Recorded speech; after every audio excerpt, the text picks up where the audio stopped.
एक शाम जंगल के चौराहे पर पक्षियों की भीड़ लगी थी। तभी पक्षी चाट और पानी पूरी के मजे ले रहे थे।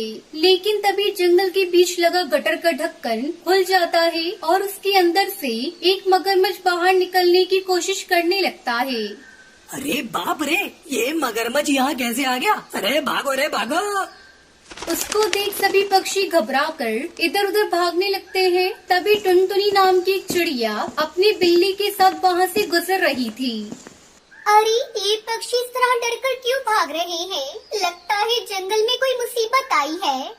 तभी दोनों की नजर मगरमच्छ पर पड़ती है। उसके मुंह से खून निकल रहा था। अरे कोई मुझे इस मेन हॉल से बाहर निकालो। अरे भगवान की खातिर कोई तो मेरी मदद करो। अरे नहीं, ये तो बुरी तरह घायल है। बेचारा मदद के लिए पक्षियों को पुकार रहा है, लेकिन कोई भी उसकी मदद नहीं कर रहा है। चलो दोस्त, इसकी मदद करते हैं। ये कहकर वो उसे वहाँ से बाहर निकाल लेती है और मगरमच्छ को अपने घर ले जाती है और उसकी अच्छी तरह पट्टी करके सेवा करती है। फिर कुछ ही दिनों में वो मगरमच्छ पूरी तरह ठीक हो जाता है। अब तुम पूरी तरह ठीक हो गए हो, जहाँ जाना चाहो जा सकते हो। मगरमच्छ सर हिलाकर वहाँ से चला जाता है। लेकिन बाहर जाते ही वो एक विशाल भूतिया चिड़िया की आत्मा के रूप में बदल जाता है। ये पक्षी कितने बेवकूफ होते हैं, बिना जान पहचान सोचे समझे किसी की भी मदद कर देते हैं। इन्हें नहीं पता कि इनके साथ क्या होने वाला है। तभी सामने से एक बस आ रही होती है। वो भूतिया चिड़िया की आत्मा उस बस को रोककर उसमें चढ़ जाती है और उसे देखकर पैसेंजर घबरा जाते हैं। अरे ये क्या? भूतिया चिड़िया की आत्मा। मेरी तो किस्मत खराब थी जो आज मैं इस बस में सफर कर रहा था। हे भगवान, अब हमारा क्या होगा?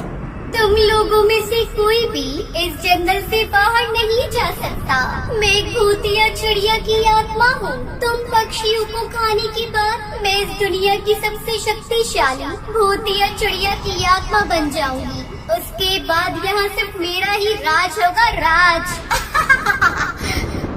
इतना कहकर वो सब पक्षियों को एक गुफा में कैद कर लेती है। फिर एक रात टुनटुनी नदी में पानी भरने जाती है। लेकिन तभी अचानक नदी के पानी से वो विशाल मगरमच्छ बाहर निकल आता है। अरे ये तो वही मगरमच्छ है जिसकी मैंने मदद की थी, लेकिन इतना बड़ा कैसे हो गया? अरे तुम तो वही हो। तुम मेरे साथ मेरे घर चलो, मैं तुम्हें ढेर सारे फल खिलाऊंगी। तभी वो अपने असली रूप में आ जाती है। अपनी बकवास बंद कर चिड़िया, तूने मुझे बेवकूफ समझ रखा है क्या? मैं फल नहीं खाती, मैं तो पक्षियों को खाती हूँ। आज तू मेरा शिकार बनेगी। अब मैं तुझे पकड़कर अपनी गुफा में ले जाऊंगी। ये कहकर वो उसे अपने साथ गुफा में ले जाती है और वहाँ पर कैद सभी पक्षियों को पेड़ के पास ले आती है। फिर आग जलाकर उसके ऊपर एक बहुत बड़ी तेल में भरी कढ़ाई रख देती है। देखते ही देखते कढ़ाई में भरा तेल गर्म होकर खौलने लगता है। वो टुनटुनी को पकड़ कर उठा लेती है।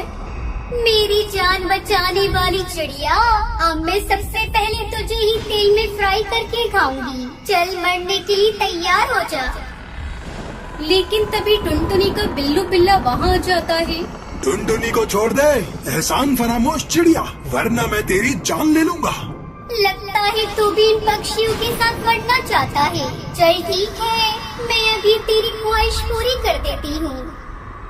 ये कहकर वो उसे मारने के लिए आगे बढ़ती है। लेकिन तभी वो बिल्ला उस भूतिया चिड़िया की आत्मा को गरम तेल की कढ़ाई में धक्का दे देता है। अरे मर गई रे, ये तेल तो बहुत गर्म है। अरे कोई मुझे बचाओ यहाँ से।